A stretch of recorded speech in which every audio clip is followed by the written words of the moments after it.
O ouro teve a pior semana em 43 anos. Isso aconteceu com bombas caindo no Oriente Médio e 20% do petróleo mundial cortado. O ouro deveria estar subindo, certo? É o ativo de refúgio. Só que ouro não leu o manual. Você ainda confia nele? Pior que o 11 de setembro? Pior que a crise de 2008? Sim, a linha vermelha de 2026 é a mais profunda desde os anos 80. Isso não é acidente.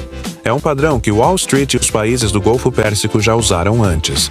Em 1983, uma cadeia de dominós. Ataques, petróleo a $180, inflação, Fed travado, dólar forte e máquinas vendendo ouro automaticamente.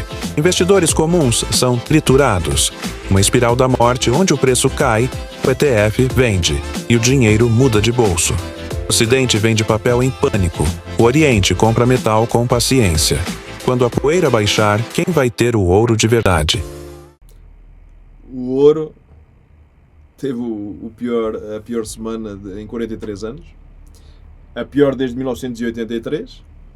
A prata despencou 17% numa única sessão na bolsa. Isto aconteceu com o quê? Com bombas caindo no Oriente Médio, com 20% do petróleo mundial cortado, com o Estreito de Hormuz paralisado. O ouro, ele devia estar subindo, não é? Normalmente essa era a lógica, não é? É o ativo de refúgio, é o que te disseram durante toda a tua vida, não é? Só que o ouro não lê manual, não é? Você aí ainda confia no manual ou quer saber o que está acontecendo de verdade por trás dos panos, por trás das cortinas? O que é que você acha?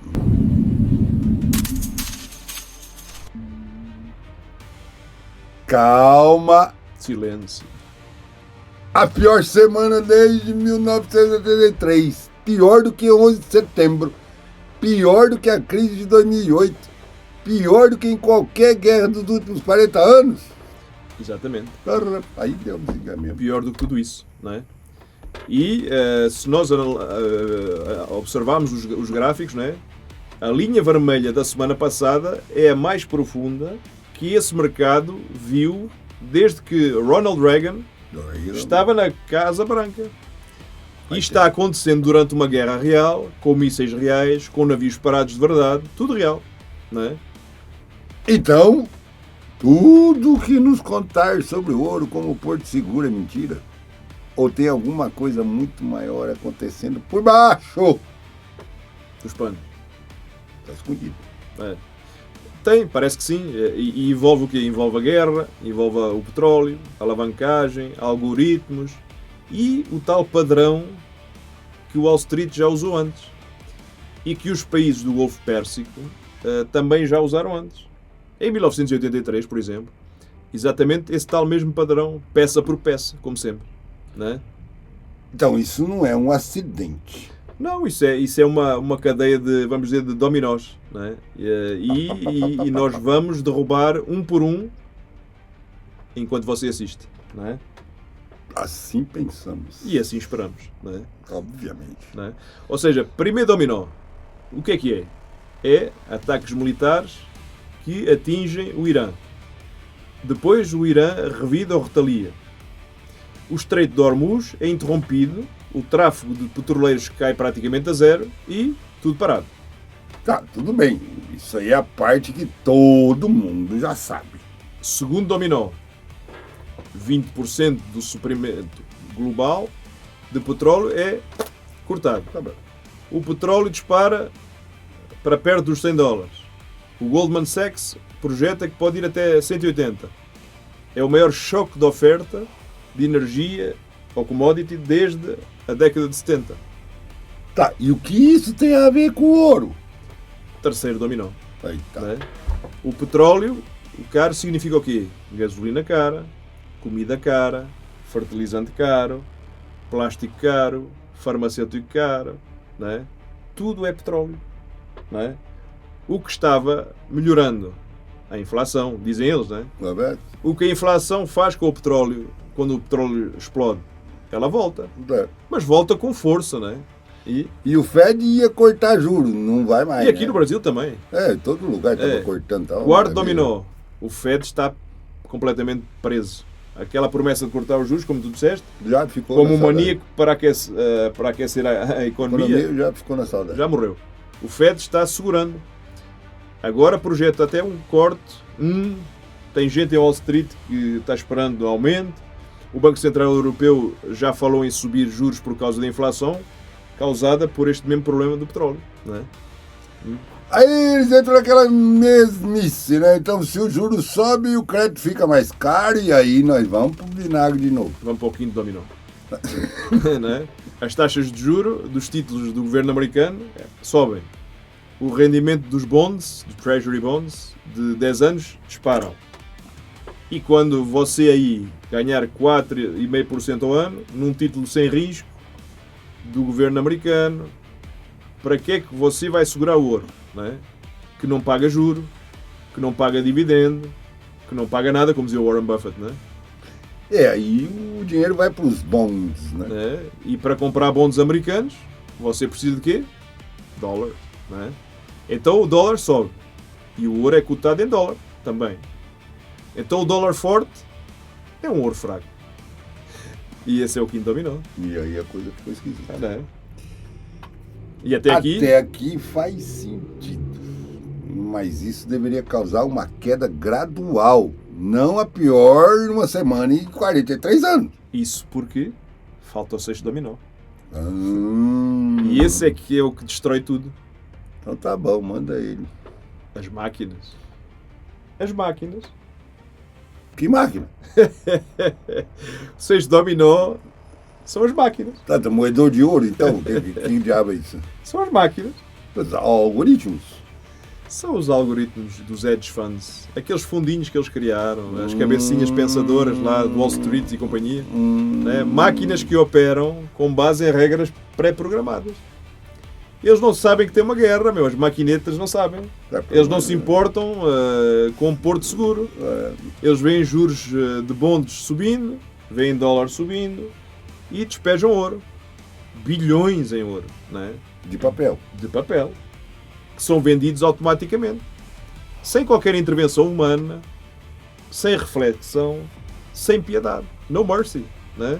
É bilhões vendidos por máquina. A máquina não tá nem aí pra Olha lá. E agora é que vem a parte, não é, que realmente nos irrita. Ao longo do ano de 2025 e agora do começo de 2026, investidores comuns, pessoas normais como nós, colocaram mais de 70 bilhões de dólares em ETFs de ouro. É porque a gente estava a sentir firmeza, não é?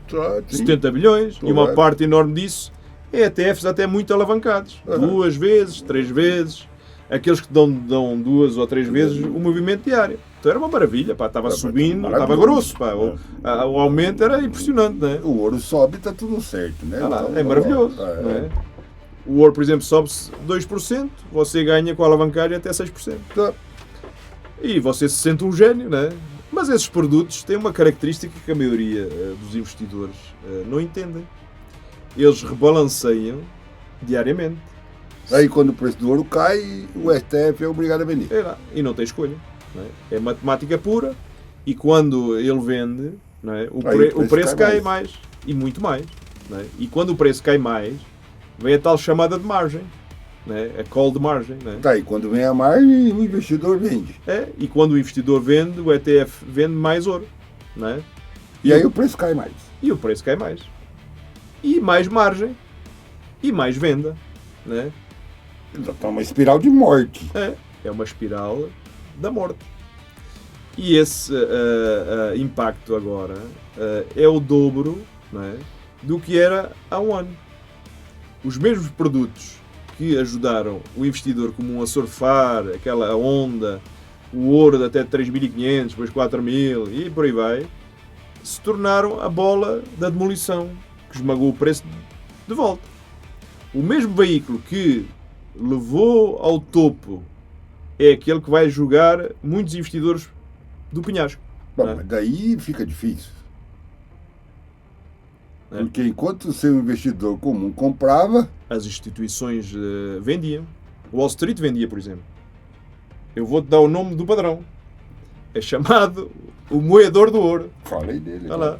O investidor entra alavancado na alta, o Wall Street sai na alta, o preço vira A alavancagem amplifica a queda. As máquinas aceleram a venda.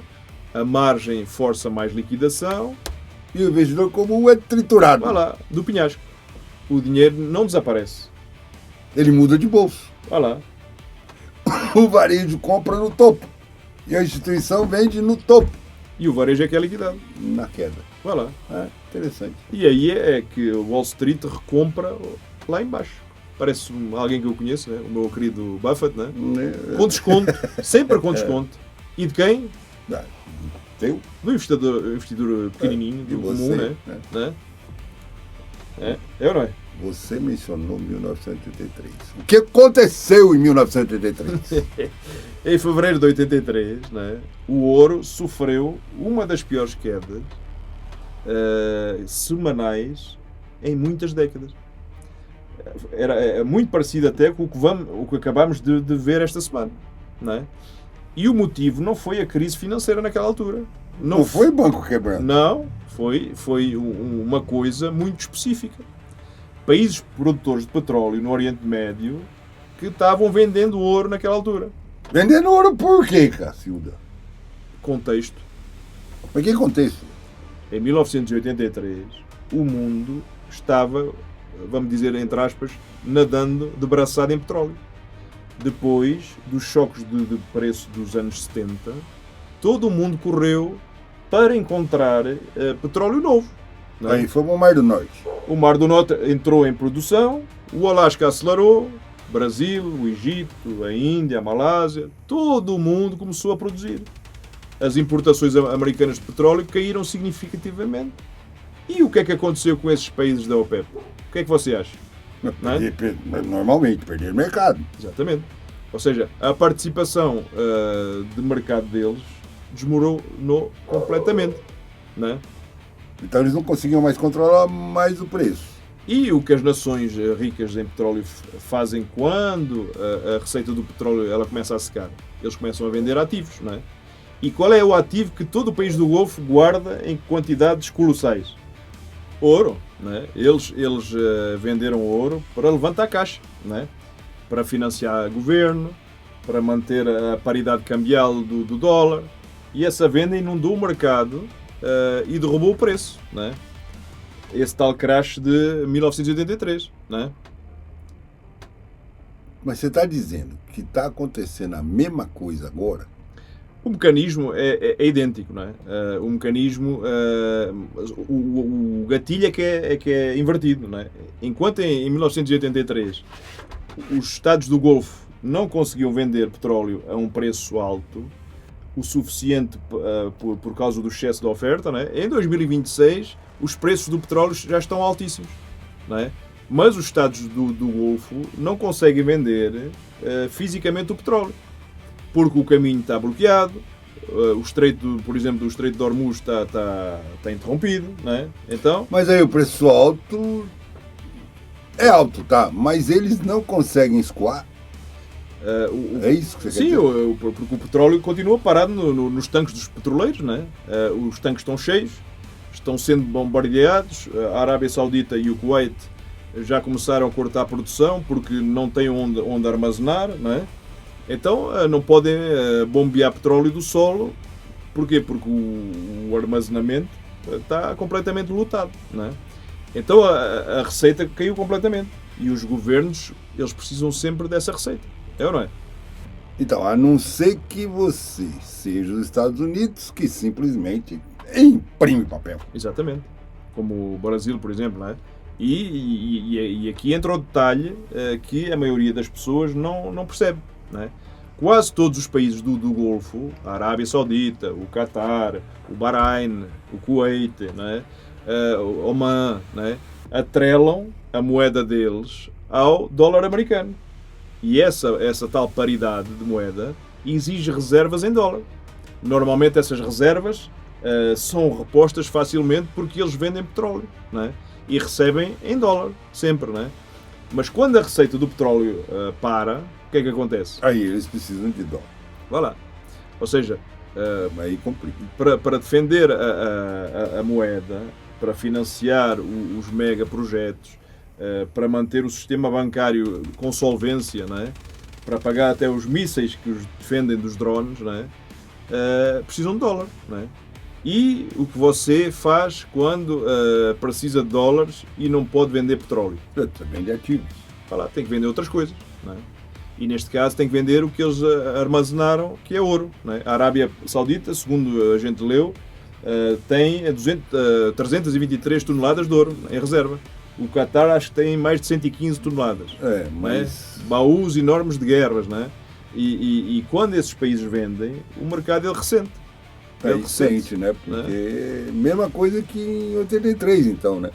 Eles estudaram a própria história, vamos colocar dessa forma. E o investidor comum, que está olhando para o gráfico sem perceber, não é? E vê o ouro a despencar no celular, não é? Não faz a menor ideia de que está competindo contra governos soberanos que precisam de caixa para sobreviver a uma guerra, não é? Então é algo que é urgente para esses governos, não é? E você está do outro lado de uma venda forçada de um Estado-nação, não é? E temos de ter sorte, temos de ter sorte com os tais ETFs alavancados, não é? Mas aí é complicado, não é? Aí é muito complicado. Agora tem uma coisa que não bate. Se o ouro está caindo tanto, por que a demanda física continua forte? É uma boa questão. Porque são dois mercados completamente diferentes e separados. Contando duas histórias completamente diferentes e separadas, não é? E esse é o conceito mais importante deste episódio, não é? Quando o ouro cai quase 10% numa semana, onde isso aconteceu? No COMEX, não é? No mercado futuro, onde existem aqueles tais ETFs de papel, onde existem os ETFs alavancados, em derivativos, tudo o que é máquina que faz isso, são contratos de papel que são apostas, praticamente, entre aspas, sobre o ouro. Não são ouro físico, não é? Na verdade são apostas sobre o ouro e não ouro, né? E ao mesmo tempo, não é? Ao mesmo tempo, os dados mostram que o ouro físico está saindo do COMEX, não é? As pessoas estão puxando metal real para fora dos cofres. A prata, por exemplo, é pior ainda. O índice de stress do ouro subiu significativamente desde a semana passada. E quem está comprando ouro físico? Quem está comprando neste momento são bancos centrais asiáticos, são investidores chineses, são compradores do Oriente, grandes compradores, não é? Estão comprando com desconto o que o mercado de papel diz que está em colapso, não é?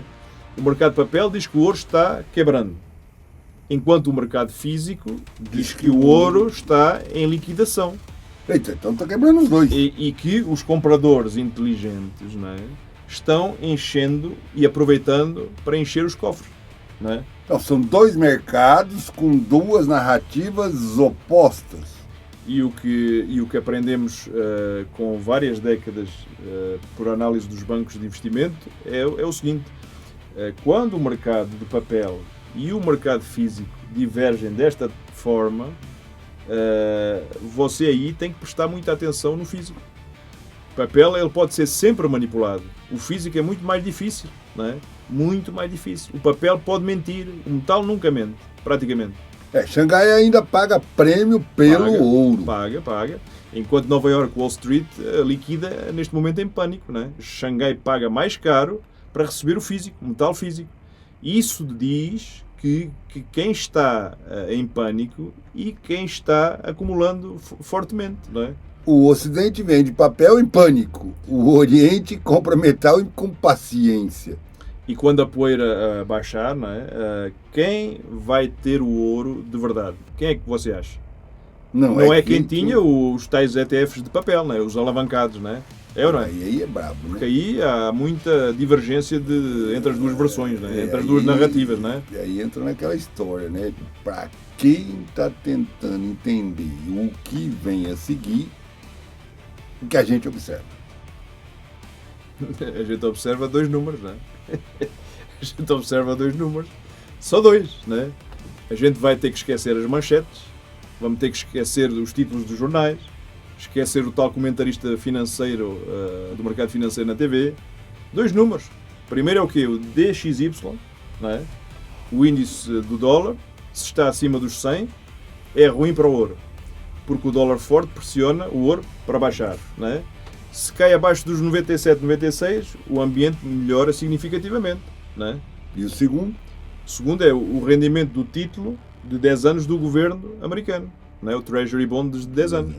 Se ele estiver acima dos 4%, é ruim para o ouro, não é? Porque você consegue um rendimento anual tranquilo a 4% ao ano, num ativo sem risco nenhum, com garantia, não é? Para que é que vai comprar ouro? Se cair abaixo de 3,5, o cenário muda, não é? Porquê? Porque o custo da oportunidade, depois tem a inflação também que vai entrar no cálculo do benefício, não é? Para segurar o ouro e diminui e o metal volta a ser mais atrativo, não é? Então a pergunta não é o que a guerra vai fazer, é o que o FED vai fazer. O FED, não é? No momento em que o FED for forçado a cortar juro, não é? Se conseguir, não é? Neste momento, não é? Que eu duvido, seja por recessão ou por um evento de crédito ou pela economia americana simplesmente não aguentar estes juros, na nossa opinião é que quando o ouro reverte com força, não é? Ele não assiste à guerra, não é? Vai assistir ao FED, assiste ao dólar, não é?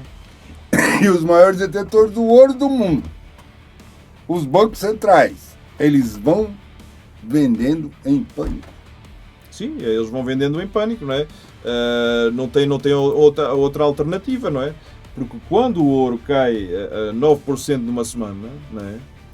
Eles acumulam, como sempre fizeram, como os chineses estavam fazendo, pacientemente, não é? Especialmente nas quedas, para aproveitar e comprar em baixo, não é? Porque eles têm horizonte muito maior de tempo, não é? Eles não têm os ETFs de papel alavancados, não é? Eles não têm chamada, as tais call de margem na segunda-feira que fazem pressão. Eles pensam em décadas daí para a frente, não em dias, não é? Tá, mas explica uma coisa para mim. O que aconteceu depois de 83? O ouro voltou? Não. Não? Não imediatamente, não é? Depois do crash de 83, o ouro entrou no mercado de baixa, não é? Que durou boa parte daquela década, não é? Não estou a dizer que ele vai se comportar da mesma forma, que vai acontecer exatamente igual, não é? O cenário hoje também é diferente, não é? Em muitos aspectos. Há uma demanda maior de bancos centrais por desdolarização, não é? Por ir para outras moedas, geopolítica mais complexa, mas você precisa estar preparado, não é? Para a possibilidade de que isso não é um evento de uma semana, vai durar muito mais e pode até ser um grande reset de um longo período, não é? E se for? E se for, estamos lascados um pouco, não é? Um pouco? Se o ouro consolidar em níveis mais baixos por um tempo, isso é um presente para quem tem paciência, para quem tem cash, Horizonte de para quem tempo. tem dinheiro em caixa, horizonte de tempo mais alargado e fluxo de caixa, como eu estava a dizer, para acumular, não é? Não é o fim do ouro, é o fim do ouro fácil. Não é? Porque normalmente os grandões estão sempre esperando, estão sempre com paciência, não é? Então vamos juntar algumas pecinhas desse episódio, vai lá. O ouro teve esta semana como a sua pior semana em 43 anos, não é? Parece um pouco até assustador, aterrador, não é? E se você estava alavancado, foi aterrador, muito mais alavancado. Mas quando você afasta o zoom, o ouro ainda está massivamente acima do que estava há um ano ou 2 anos. Tá. Você ainda continua no lucro. Os bancos centrais continuam comprando. A demanda física está forte, continua forte. Os chineses, sobretudo em Xangai, pagam prémio ainda. Então, o que aconteceu foi um evento do mercado de papel? Foi um mercado de papel que despencou. Foi uma venda algorítmica, rebalanceamento forçado de ETFs alavancados, extremamente alavancados, não é? Causaram problemas gravíssimos e umas quedas abruptas, não é? E as chamadas de margem, os Estados do Golfo precisam levantar a caixa por causa do problema da guerra entre os Estados Unidos e o Irã, que é extremamente manual, que era extremamente manual em 83, não é? O preço de papel quebrou. O caso do ouro como reserva de valor não mudou. O fato de estarmos numa guerra que interrompe 20% do fornecimento global do petróleo, na nossa opinião, fortalece o caso de o investidor pensar em longo prazo. Porque o que essa guerra está mostrando para nós é que o sistema financeiro global é frágil, que o dólar é uma arma, que os governos vendem suas reservas quando se sentem encurralados e que o único ativo da reserva sem risco de contraparte é o metal físico, o ouro físico, a prata física, não é? Não o contrato. Não o contrato alavancado de papel, o metal, não é? Tá, então a pergunta não é o ouro morreu? A pergunta é, você aí está posicionado corretamente para o que vem a seguir ou não? Deixe nos comentários. Porque vem aí grosso, não é? Quando vier vai virar na primeira manchete, não é? Vai no fluxo do dinheiro, nas movimentações dos cofres, na divergência entre o papel e o físico, na decisão dos bancos centrais, neste caso do Fed, que pode mudar tudo novamente, não é? E tem um detalhe que a gente não tocou. E qual é? Existe uma bomba de 2 trilhões de dólares enterrada dentro do sistema de aposentadoria americano. Exatamente. E Wall Street está zerando. Está rezando, né? Tá? Para que você não descubra antes dela detonar. Exatamente. Mas esse é um assunto que nós vamos deixar em banho-maria e vamos deixar para os próximos episódios e aí nós vamos falar de mais um tema explosivo. Lá né? vem de volta com 6 dominós, ataque, petróleo, inflação, Fiat, O Fed, preso, dólar forte, algoritmos e no final, Estado do Golfo vendendo ouro como fizeram em 83. exatamente. Enquanto o papel quebra, o Oriente compra o metal com desconto. Sempre, né? O Oriente não dorme, né? E o investidor que entendeu isso, o investidor que entende isso, está muitas jogadas na frente. À frente quem está lendo manchete ainda, quem está olhando à TV, quem está chorando ainda. Quando sai na capa do jornal, meus amigos, o trem já passou, né? Se você chegou até aqui, você já sabe a diferença entre ouro de papel e ouro de verdade.